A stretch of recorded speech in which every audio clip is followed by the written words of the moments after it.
Olá, bem-vindo ao Poder 360 Entrevista. Eu sou o repórter Nivaldo Carboni e nessa edição o convidado é o economista Marcos Lisboa, atual presidente do INSPER, foi vice-presidente do Itaú Unibanco, no setor público atuou como secretário de Política Econômica do Ministério da Fazenda do governo Lula, entre os anos 2003 e 2005. Olá, Marcos. Obrigado por estar aqui no Poder 360 e ter aceito o convite. Prazer é meu, obrigado pelo convite.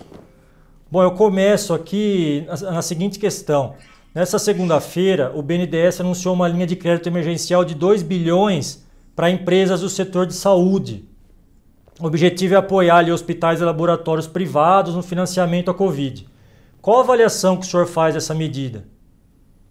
Olha, eu acho que esse processo está bastante descoordenado, né? Quer dizer, a gente assistiu aí uma liberação potencialmente grande de recursos para várias áreas, inclusive para a saúde, né? Mas com muita dificuldade de implementação e com muito problema de foco em algumas áreas, né? Isso ocorreu, por exemplo, no auxílio emergencial, né? Da maneira como foi feita. Enfim, aparentemente existiam outros mecanismos para distribuir os recursos que talvez fossem mais focalizados, para garantir que chegassem de fato às pessoas que precisavam, né? Também nas linhas de crédito, aí muita frustração da maneira como foram desenhados e problemas diagnósticos, e acho que continua. Acho que essa falta de coordenação e orientação geral para o auxílio nesse momento, né, tem levado a essa sobreposição de ações com resultados por vezes frustrantes. Tá, nessa linha, Marcos, o governo federal vai apoiar a primeira parcela, vai pagar a primeira parcela dos auxílios aos estados. São 60 bi ali. Esse auxílio você também vê ali como um auxílio descoordenado? Acho que aí certamente. Esse talvez seja o caso mais preocupante, né? Quer dizer, muitos estados têm problemas graves de desequilíbrio das suas contas públicas há muitos anos, né? Esse é um problema que, em alguns casos, tem mais de uma década, né? Desequilíbrio no regime da Previdência, folhas salariais que crescem, até mesmo independentes de reajuste, né? Regras de carreira de servidores estaduais com benefícios anuais, né? Então a folha cresce mesmo que o governo não dá reajuste, e com frequência dá muito reajuste. Aposentadorias muito precoces nos estados e municípios. Isso tem levado a esse crescimento dos gastos obrigatórios com servidores, né, continuamente nas últimas décadas. Isso vem comprimindo os recursos de estados e municípios para cuidar da saúde, da educação, dos serviços de utilidade pública. Então gasta-se demais com a máquina para serviço de menos para a população. Esse problema já ficou claro, em 2013 esse problema já era muito claro em muitos estados, só que em vez de você resolver os problemas, que mudar as carreiras, né, ajustar as regras de aposentadoria para que elas sejam mais compatíveis com a realidade do país, né, em vez de cuidar dos problemas, de fazer as reformas necessárias, desde então optou-se por medidas paliativas, né, como os empréstimos que foram concedidos com aval da União em 2013, né? Depois usar depósitos judiciais, né? Venda de royalties de petróleo, né? Quer dizer, você vendia a receita futura, você pegava empréstimos.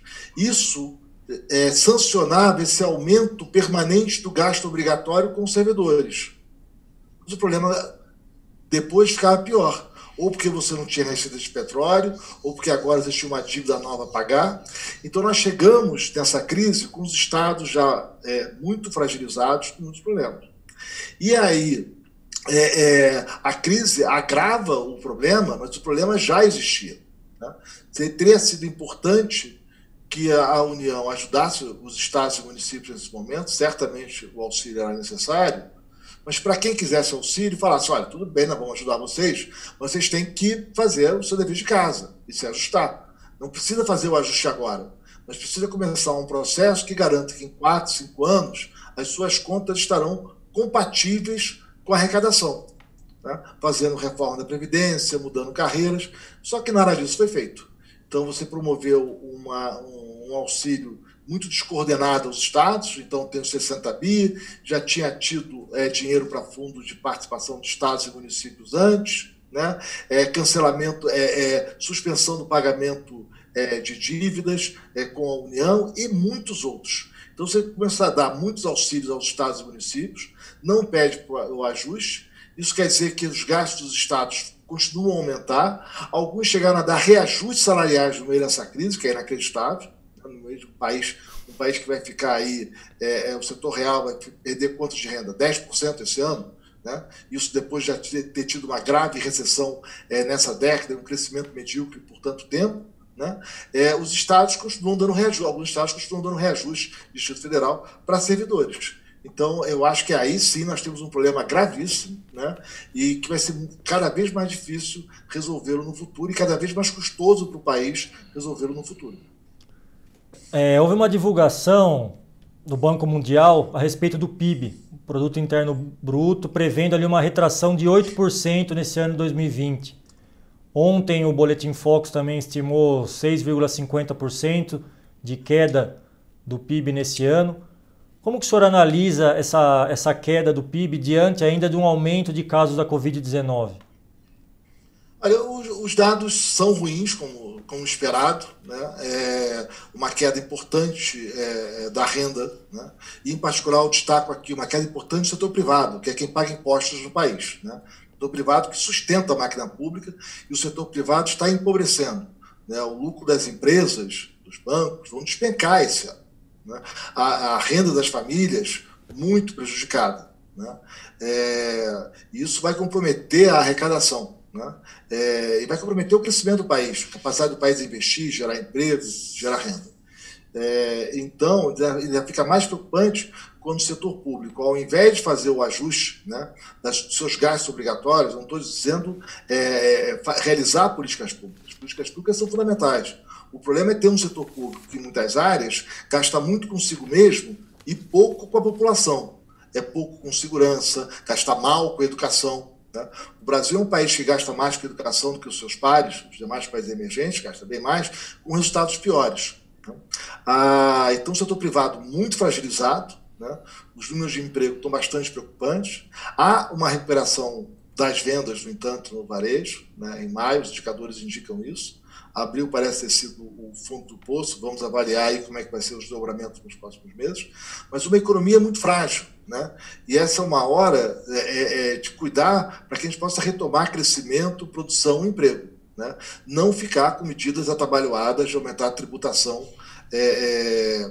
nesse momento, né? Não é possível imaginar que será que nós vamos fragilizar ainda mais o setor privado agora. É claro que existem distorções tributárias que precisam ser enfrentadas com calma, com serenidade, mas depois que essa pandemia passar. Qual modelo, Sr. Marcos, seria ali mais, na sua opinião, o modelo mais adequado para encarar a flexibilização e retomada da economia? Olha, acho que aí é uma discussão para a saúde pública. Quer dizer, quem tem que dar os parâmetros são os médicos, os especialistas em saúde pública, né, e a gestão implementar, né? O que parece ser o caso é que os problemas são muito localizados, são muito diferentes, né? Isso tem sido um pouco a experiência em outros países, né? Então é preciso ter testes, né? Saber rapidamente onde estão os problemas para tomar as providências adequadas, localizadas, né? Onde os problemas estão ocorrendo, né? E poder fazer a gestão adequada. O que fica a impressão é que no Brasil esse processo também foi muito descoordenado. Quer dizer, você teve o distanciamento social bastante cedo em São Paulo e em outras regiões, isso foi bom, né? Isso evitou, esse distanciamento precoce evitou que a doença se propagasse com muita rapidez para o restante do país, né? Então o país acho que tem uma dívida aí com quem adotou essas medidas de distanciamento social preventivas, mas está faltando uma gestão localizada, quer dizer, entender quais são os problemas de cada região, de cada localidade, onde é preciso tomar medidas mais preventivas, como informar a população dos hospitais, como difundir as melhores práticas de gestão de UTI, né, e de cuidados. Então, toda essa parte de informação, difusão das melhores técnicas e gestão localizada, aparentemente no Brasil está com muita dificuldade. Nós estamos pagando aí o custo social desse fenômeno que, enfim, aparentemente vai ser mais duradouro, mais longo no Brasil do que em outros países que estão saindo do distanciamento. Aí, à medida que essas situações ali e decisões vão sendo efetivas à saúde, o senhor defende ali uma volta gradual da economia, digamos, nessas determinadas regiões. Acho que aí cabe aos médicos dizer, quer dizer, acho que falta dados, falta informação. Os técnicos de saúde têm que dizer onde que precisa de mais distanciamento, onde não precisa, onde pode relaxar e como fazer a gestão. Eu acho que a gente está vendo aí uma falta de informação e falta de gestão, e certamente a decisão do governo no fim da semana passada só agravou as preocupações. Quer dizer, essa é uma hora que se precisa de mais informação e não de menos informação. Certo. A respeito da inflação, o IPCA ali está previsto 1,53%. Essa baixa inflação, ela ajuda ali na retomada da economia? Seria um impulso? Ela dificulta, facilita o crédito? Eu acho que é o contrário. Acho que a baixa inflação significa o tamanho dos problemas que a gente está enfrentando. Quer dizer, a economia, o desemprego está bastante alto, os dados são bastante preocupantes. Você teve uma desarticulação da oferta produtiva do Brasil, menos pessoas procurando emprego em razão da crise, né? Acho que tem um tema que é bastante preocupante, que, a meu ver, o que permitiu a saída da recessão profunda, né, e a queda da inflação e a queda da curva de juros, dos juros mais longos, a partir de 2016, foi o começo de um ajuste fiscal. Né? Sinalizar, olha, o país tem um problema fiscal grave, né? Tem contas públicas muito dispendiosas, e, como eu já disse, infelizmente, não consistentes com o serviço público que são oferecidos. Né? Mas essa conta não dá para ser ajustada no curto prazo, então vamos fazer um ajuste a longo prazo, ao longo de vários anos, que é o que o teto de gastos procurou implementar. Né? Esse teto permitiu a curva de juros, né, os juros mais longos, né, no Brasil, eles reduziram muito já em outubro de 2016. Né? Isso permitiu o Banco Central baixar juros, com baixa da inflação, e pelo menos a economia parar, sair da severa recessão. Eu acho que a preocupação hoje é que nós podemos ir para um déficit público acima de 10%, 12%, dependendo do que ainda venha a ser aprovado as novas medidas. Né? 12% do PIB é um número muito alto para se confirmar, com uma dívida pública mais alta ainda, e muitas discussões sobre, não, vamos flexibilizar o teto, não é bem assim, vamos prorrogar estados de calamidade. Quer dizer, isso pode, se nós voltarmos à trajetória de não sustentabilidade da dívida pública, voltam os problemas antigos. As taxas de juros de longo prazo vão aumentar, o que estava ancorando a economia vai deixar de existir, né? E aí, a médio prazo, a inflação esperada, por incrível que pareça, pode voltar a ser um problema nesse país. Quer dizer, para quem acha que baixo crescimento e recessão são incompatíveis com a inflação, basta olhar para a Argentina, o nosso vizinho, ou para o nosso próprio passado, algumas décadas atrás. Né? Então, essa desancoragem do fiscal é bastante preocupante. Né? Como eu disse, quer dizer, o país podia ter tomado medidas de auxílio no curto prazo, mas se comprometendo a fazer ajustes a médio prazo, como, por exemplo, os estados fazerem as reformas necessárias para equilibrar suas contas.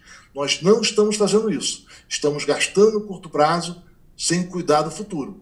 Né? E a conta pode ser cara a continuar assim. Certo. O teto de gastos, portanto, ele não deve ser respeitado nesse momento de pandemia. Mas isso já estava previsto, a própria regra do teto prevê isso. Né? A questão não é, o teto não é um fim em si. Né? Não é ser a favor do teto ou contra o teto. A gente é a favor do país, a gente é a favor do país crescer. Né? Se as contas públicas entram em desequilíbrio, os juros de mercado vão aumentar. Né?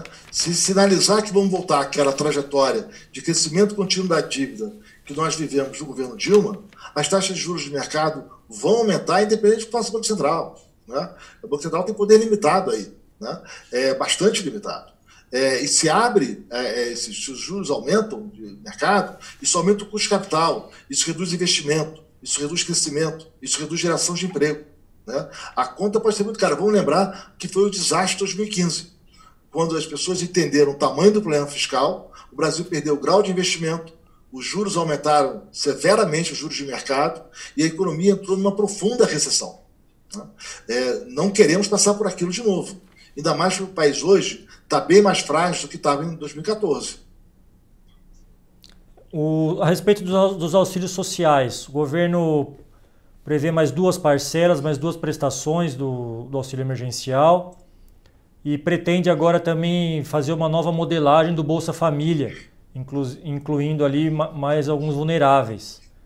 Esse auxílio realmente ele surte um efeito social e econômico para essas famílias? Vamos separar. Eu acho que, primeiro, a política social no Brasil é inacreditavelmente desorganizada. A gente tem uma série de programas sobrepostos, né? Tem seguro-desemprego, tem o FGTS, tem o abono salarial, tem o Bolsa Família e tem mais vários programas de transferência de renda. Né? É muito impressionante como no Brasil a gente sai inventando programas sem avaliação de impacto, muitas vezes, sem saber o que funciona, se está chegando onde precisa, qual é o resultado, será que não seria melhor outro programa? Quer dizer, a gente faz de uma maneira muito desorganizada e com muito pouca avaliação dos programas. Então, isso já é um tema antigo, eu fico surpreso desse tema só aparecer agora. Esse é um tema que os especialistas já discutem há muitos anos no Brasil. Aliás, essa foi a origem do Bolsa Família, que era bem mais ambicioso na sua concepção do que acabou sendo implementado, que é unificar os programas de transferência de renda e garantir que eles, de fato, cheguem nos grupos mais vulneráveis. Né? Para isso, você precisa ter, primeiro, uma avaliação cuidadosa de quais são os grupos que precisam dos recursos, qual é o volume de recursos disponíveis, como coordenar as diversas políticas. Agora, o que é surpreendente é como o debate vem de uma maneira muito desinformada, né? Muito sem análise, com dados, por vezes, bastante equivocados e sem uma análise integrada do problema. Quem sabe, nesse momento, essa discussão consiga ser feita de maneira organizada e coordenada, mas até agora não tem sido o caso. Senhor Marcos, caminhando para o fim da entrevista, eu queria ali que o senhor fizesse um cenário ali de medidas para o dia pós-Covid, pós-pandemia. O que teria que ser prioritário ali para cuidar no setor econômico? Olha, a primeira coisa é cuidar do Estado. Né? A gente tem um Estado brasileiro que é grande, ele é muito caro em comparação com os demais países emergentes, nós temos uma carga tributária alta em relação à maioria dos países emergentes, nós temos um gasto público muito alto, né, quando você compara com os demais emergentes. E para piorar, não é que você tem um gasto público alto, você presta serviços de qualidade para a população. Não é o caso. Né? Com exceção da saúde, que é uma área que o Brasil vai relativamente bem em comparação com os demais países, o nosso setor público é caro, mas ele é caro consigo mesmo. Ele é caro porque ele gasta demais consigo mesmo, sobretudo estados e municípios. Não é tanto o caso no governo federal. Né? E não provê serviços de qualidade à população. Pega o caso de educação, porque o Brasil gasta, você pega os dados comparativos com o resto do mundo e faz as análises, né? O Brasil era para ter resultados muito melhores no PISA, por exemplo, do que tem. Né? Os nossos resultados são muito ruins, dado o volume de recursos. Então, nós temos um Estado caro, cujo gasto obrigatório cresce ano após ano, né? Ele cresce mais que o PIB, e ele está asfixiando a sociedade. Ele não colabora com políticas públicas de qualidade em muitos casos, há exceções, como eu disse, como no caso da saúde, mas em outras áreas não, ele não colabora. Ele asfixia a sociedade com essa carga tributária muito cara e muito desorganizada, muito mal feita. Os tributos brasileiros são muito disfuncionais e isso colabora para o ambiente de baixo crescimento do país. Isso torna o país mais pobre. Né? Então, é preciso, primeiro, que o Estado, uma reforma profunda do Estado brasileiro. Né? Como devem ser as carreiras de servidores de estados e municípios, como garantir que, de fato, o gasto público vire política pública de qualidade, que tenha como beneficiário final a população. Isso é fundamental. Quer dizer, tem que avaliar como está a política educacional a partir de quanto os alunos estão aprendendo, não quanto a gente gasta. Os alunos estão aprendendo, eles estão desenvolvendo bem os conteúdos fundamentais, as competências fundamentais de português e matemática, senão tem uma coisa errada. Né? A política social também requer coordenação. Ela tem que ser muito mais eficaz e focalizada. Ela pode aliviar muito mais a pobreza do que ela alivia hoje e resultar em muito menos distorções e problemas do mercado de trabalho, como hoje ela resulta. Né? Nós temos uma informalidade de 40% no Brasil. Né? Muitos programas muito mal desenhados. Aí não é uma questão de ser a favor ou contra a política social. É ser a favor de uma política social que seja efetiva, que de fato cuide de quem precisa e não com os problemas que nós temos hoje. Essa é a parte 1, a estrutura tributária tem que ser completamente reformulada. Nossos tributos indiretos é um obstáculo hoje à produção, ao emprego e ao crescimento econômico. Essa é uma parte. Outra parte é a segurança jurídica. Né? É muito difícil investir num país em que as regras são tão estáveis, em que todo dia tem notícia de vai aumentar a tributação aqui, vai mudar a regra ali, ou foi feita uma concessão, não é bem assim, foi feita uma privatização, mas veja bem, vamos rever o contrato. Né? Você começa um investimento no Brasil, você não sabe quais serão as contrapartidas, quais serão as obrigações, e tudo isso desestimula o investimento de longo prazo no Brasil.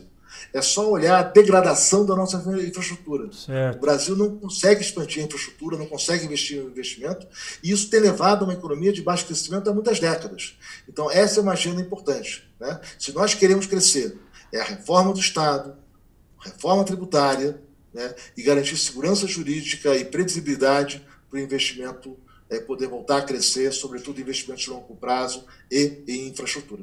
Infraestrutura é um ramo importante de investimento, né, senhor Marcos? Isso tem um impacto sobre todo o restante da economia. Né? Você tem uma infraestrutura boa, logística eficiente, isso reduz o custo do transporte, reduz o custo das empresas, isso garante energia barata, estável, né, e regular. Não dá para continuar tendo apagões. Né? Você tem blackouts frequentes, mesmo no centro financeiro de São Paulo. Né? Como é que isso é possível? Como é que nós não conseguimos expandir nossa infraestrutura de ferrovias, de portos, de rodovias? Né? Isso tem a ver com a insegurança jurídica, a fragilização das agências reguladoras, enfim, tem uma agenda muito importante aí se o Brasil quiser voltar a crescer. Caso contrário, nós vamos continuar patinando como estamos fazendo há tanto tempo. Perfeito. Muito obrigado pela atenção, senhor Marcos Lisboa, economista, presidente do INSPER. Agradeço mais uma vez a sua presença. Obrigado a vocês pelo convite, um prazer estar com vocês. Também agradeço aos telespectadores pela audiência no nosso canal do YouTube. Peço que para ficarem ligados aos próximos conteúdos do Poder 360 é preciso se inscrever aí na tela do canal. E até a próxima. Tchau, tchau.